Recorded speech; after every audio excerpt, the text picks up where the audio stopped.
এই পর্যন্ত 10-12 জনের চাকরি দিচ্ছে আর হরে এতে পিএইচডি অফিসার অথচ হেতার জিজামাই আয় অথচ আর কোনো চাকরি ব্যবস্থা করে দেয় না।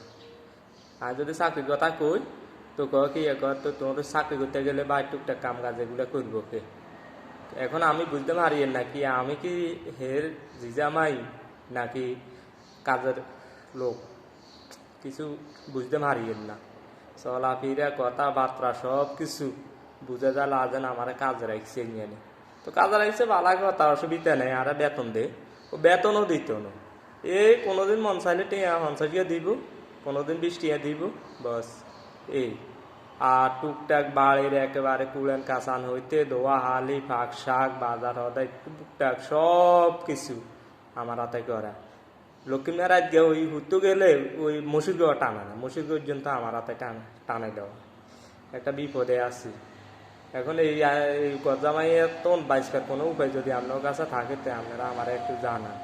আমি একটাবারে আমার জীবনটা পুরো তেজ ফাতা হয়ে গেছে, তাকে জ্বালা যন্ত্রণা, কথা বুঝছেন। তো এই জন্যে সেদিন একবারে মনটা এত খারাপ হয়ে গেছে, আমার আদামনি আনে দিতাম। আমি 1 কিলোমিটারের মতন ঘুরছি, কোনো জায়গায় তাই আদামনি হয়নি।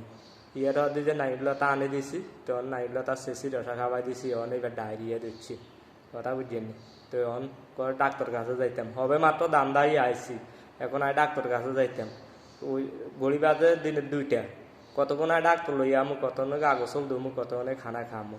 মানে আর ব্যাপারে হেতার কোনো টেনশনে নেই, হেতাকে শুধু কাজ আর কাজ কাজ কাজ। একখানা 1920 হইলে